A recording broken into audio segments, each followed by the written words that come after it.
Hello, I'm Pam Carruthers of HealingStars.com. This is the chart for the full moon, 7th of May. It's set for London 11:45 a.m. However, I use whole signs for the houses and the colour wheel to hopefully give some clarity. So Taurus is the Sun, here's Mercury, and that's Uranus, all in the sign of Taurus. And Taurus is very much about this time of year in the Northern Hemisphere, about the flowers blossoming, the birds singing. It's nature, it's Earth, it's Gaia. And opposite, always opposite, at the full moon, we have the moon opposite, this is Scorpio. Now, this happens every year, and of course, later in the year, we get in November, we get the sun in Scorpio and the moon in Taurus. So it's a polarity that every single full moon presents to us. It's the fruition that birthed at the new moon. So what have we done with that energy over the last 2 weeks? And what are the planets now signifying? Well, the Sun and Mercury are very close. And Mercury is the messenger planet. It is very hard to what is going on, what is the messages, because the sun is combust. It's too close to Mercury at the moment. So Mercury has to release itself, it has to move away from the sun, and it's a fast-moving planet. So it actually does change sign, and then we see a little bit more clarity. But at the moment, it's invisible, which means that in the news, in the Facebook pages, etc., the radio, the news is reporting, but are we hearing the truth? Are we seeing the truth? We don't really know what the facts are. We have Uranus, this is what catches my eye, at 7 degrees of Taurus, and Chiron is at 7 degrees of Aries. So they are connected very strongly, and Chiron is the archetype of the wounded healer. Uranus is all about things we can't predict as astrologers. We just never know what might happen with Uranus. But it's quite exciting because things such as inventions, genius is the nature of Uranus. These planets, 3 of them, are all governed, Taurus, it's governed by Venus. Venus is currently in Gemini, and it's interesting because Mercury is in Taurus. They're actually in each other's signs, and they are connected as well, as something called a semi-sextile, for those of you who are interested.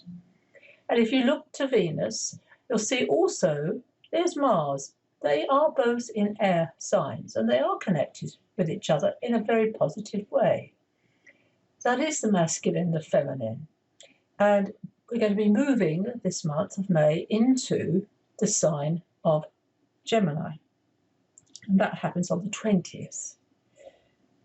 Meanwhile, we're going to get planets going retrograde next week. This, to me, is a very big event. Planets go retrograde every year. This will be Saturn. That starts on the 11th. And then we get Venus on the 13th, and Mars goes into Pisces that day. And then on the 14th, we get Jupiter retrograde. Now, Saturn, Jupiter retrograde, but they happen every year. But Venus doesn't.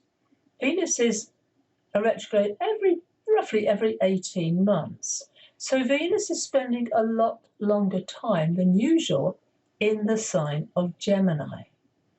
And Gemini is a fascinating constellation because it's the twins. And it's also known, Gemini, as the birthplace of the soul. And that the soul, this is an old story, an ancient belief, the soul enters the sign of Gemini and leaves through the sign of Scorpio.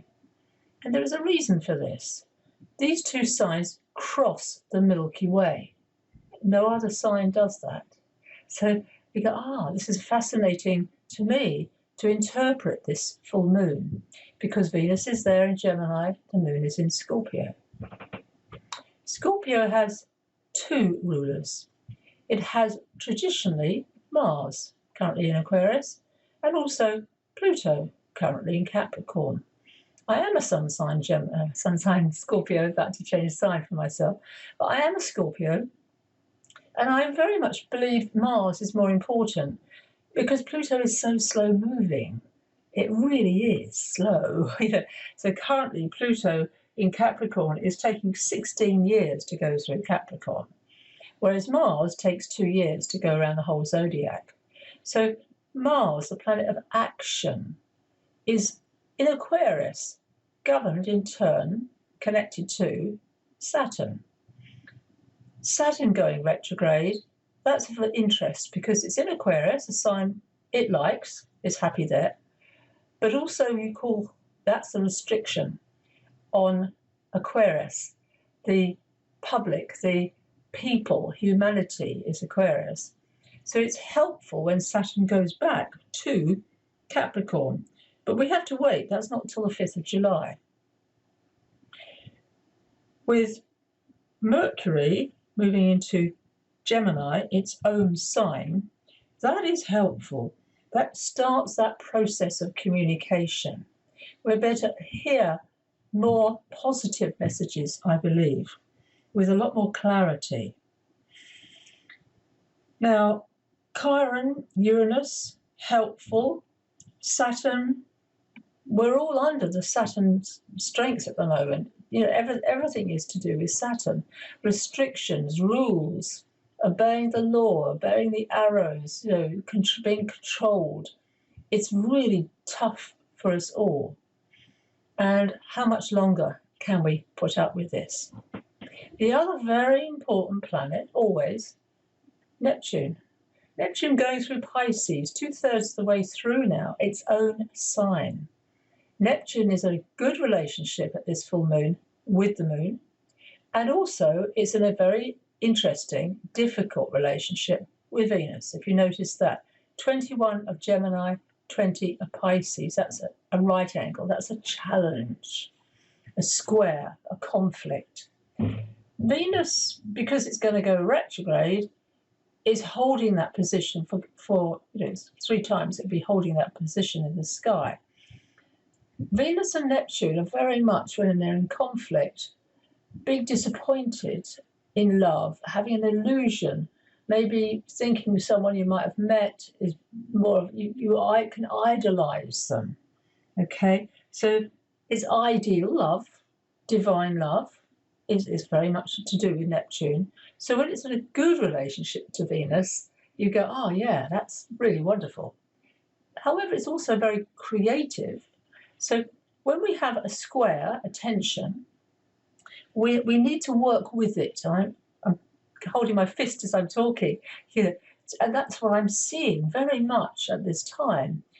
People using Zoom, people teaching online, people being, doing dance classes or Joe Wick's fitness class for kids. There is something about this time which is quite magical, which is taking people within here, and that can also bring that confinement issues, of course, about relationships. I live on my own. I don't have a problem in that regard of living, cohabiting with somebody else or my family. And this, I know, has to be a strain or a stretch for some people. Now, relationships are complicated, and there are patterns in relationships to do with your soul patterns. And I coach very much using astrology and my knowledge, and the planet that is the planet that is to do with karma is Saturn. There is Saturn over here, currently in Aquarius. So Saturn is about a 28-year orbit around, that's how long it takes to go through all the chart for us. And around the age of 28, 29, it's a time of maturity. It's a time when I bought a house then, or a career break, or get married, or have a child. But that's a time of maturity, growing up. And then that cycle obviously repeats. But also we have the quarter cycles. So in our lives, that first cycle is around the age of 7. How easy or difficult was that for you? I was asking. 14 is another interesting time. It's really a tough time at school around that age, pressure, exams coming up.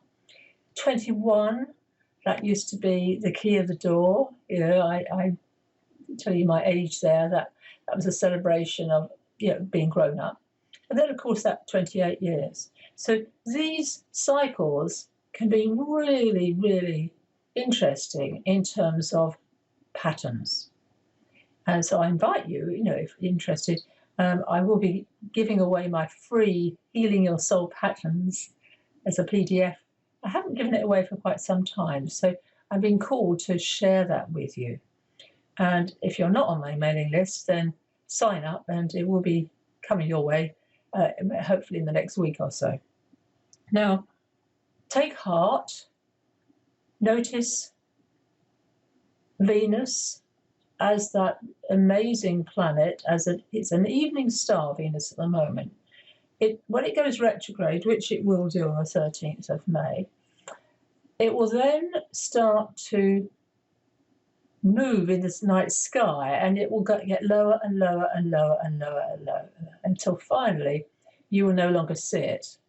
And what's going on is Venus then, it goes below the horizon, it joins the sun, and it basically it reappears as a morning star. It's quite an extraordinary event.